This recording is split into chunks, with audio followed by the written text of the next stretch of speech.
Roblox over the years has been molding and shaping itself to whatever worked the best in terms of player desires.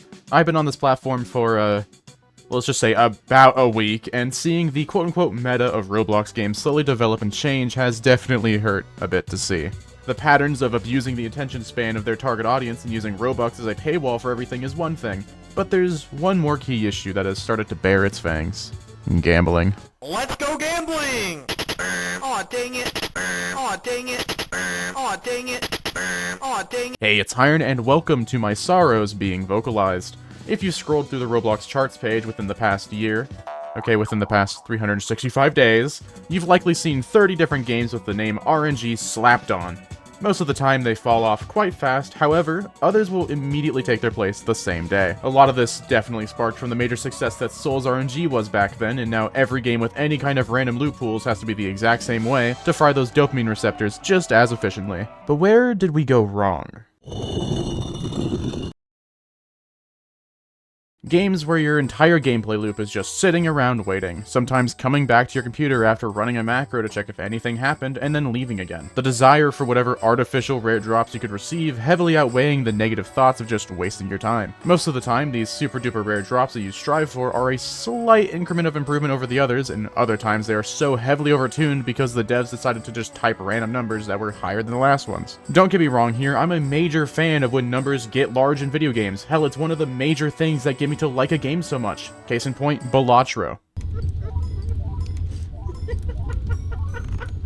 Oh my god! However, when the mechanic of gambling is literally one of two things you can do, what's even the point? It's a mindless gambling grind with a pointless, usually also boring gameplay behind it. What's even worse is how easy these games are to make. A lot of these games use free asset packs for things like their maps, and with the more recent takeover of AI coding along with more and more devs making free packs specifically for RNG games, it's starting to look a little doomed. Anyone I've ever heard of that quote-unquote plays an RNG game is usually someone who sets up either an auto-clicker or a super simple macro. What is the point of going for something rare when you yourself aren't actually working for it? Obviously, I'm not the target audience for games like these, but that is not an excuse to watch others fall for the same exact system over and over again just to ignore it. And I might even be in the wrong here, considering these games aren't even games anymore. They're experiences! Who needs gameplay? But before I move on, here's a quick word from my sponsors. This video is sponsored by my channel members who make everything here possible. So, thank you to Makeshift, Pixel, Fantolomew, Arrow, Smile, Zemby, Luigi the God, Fizz Gaming, Pyrax, Toothbrush, Eggman, Divi, ePublisher, and DJ Thunder. If you want to join this list, consider joining the channel with the join button down below. And of course, subscribing is completely free and is a massive help to this channel. I'm on the road to 10,000 subscribers, and whether that happens or not is only up to you to decide. So, you know, if you could, that'd be much appreciated. I've also got a Discord too, if you're into that. Link is in the description. Alright. Back to the video.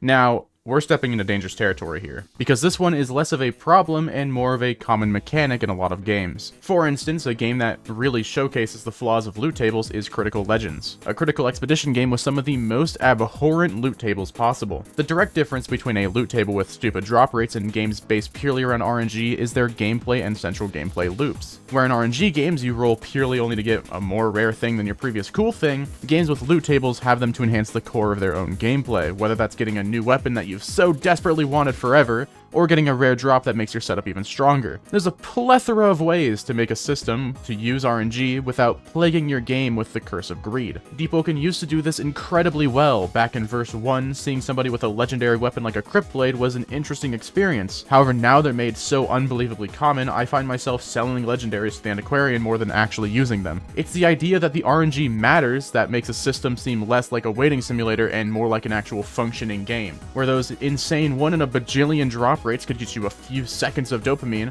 Getting a rare drop that you've wanted for a while is an entirely different story. Games like Balancecraft or Overhaul are where things get a little iffy. With drops so insanely rare and most of the items being so unbalanced, no matter their rarity despite the game's name, the RNG and gameplay are both just mindless farming with no real end to the misery. But at least I can be a cat girl that can dance though, so I guess that's something. There's so many games out there that disguise themselves as a somewhat normal game on the outside, but once you get in, you immediately see the issues with it. Mining Go, for example, was a game that looked super fun to me, a relaxing mining game with an incredibly charming style. However, seeing every single RNG mechanic at once became overwhelming and ruined the drive I had to play it. There's a ton of games that look like dungeon crawlers, which are already their own RNG hellscape with drop tables, looking at you Dungeon Quest, but in reality, it's all just rolling RNG to get a sword with a bigger number, a different rarity, and automatically battling rooms. The endless maze of wondering if the game you're about to play is a real game or just an RNG slop fest disguising itself as a fully developed game is tough to deal with. Tower defense games have slowly been corrupted by this RNG mess too, going from farming coins to purchase things you want to just hoping you might be getting something good.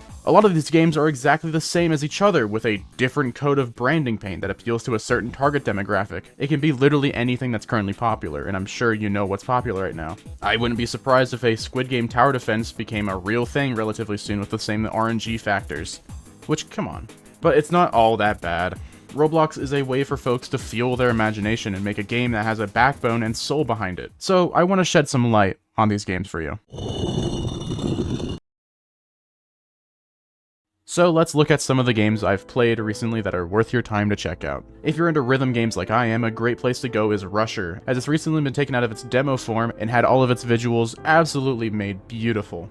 The content of the game is still minimal, but the dev of the game posts their progress right here on YouTube, and it's super fascinating to watch them slowly create a game from the in-dev state. Their song choices are also incredible, definitely worth checking it out if that's what you're into. Like, listen to this.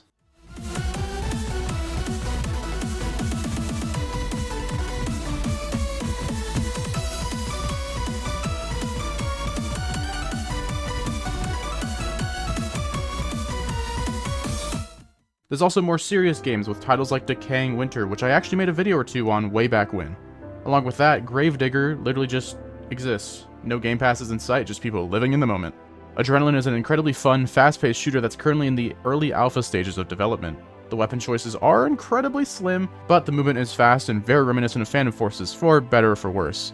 And the game is currently actively being updated, and its most recent update was only a couple days ago. So, if you're into it, you know, it'll probably be updated pretty frequently.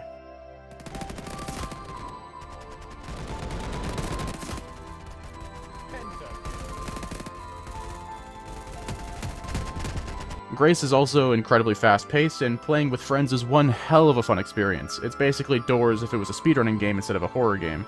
However, most of my time was spent messing around with friends and not actually being productive. What did I miss? I'm typing to someone and then you're jorking it with paper. What? Oh, I'm dying. Oh. And lastly, something evil will happen. Just your normal disaster survival that is incredibly charming, and there's emotes! Who doesn't love emotes? I love busting it down! Very fun game with some very intriguing events. Gotta love arcade survival games. And that's about it from me. Not sure what you'll see me doing next, as the burnout from Voxel Blade has been insanely high, so we'll see, you know? The next video I make will be literally just whatever comes my way. If you guys have any ideas and you want to see a charts check on something that you hold dear to your heart, let me know in the comments down below. And of course, I love you all, and I hope you have a wonderful rest of your day. Bye-bye.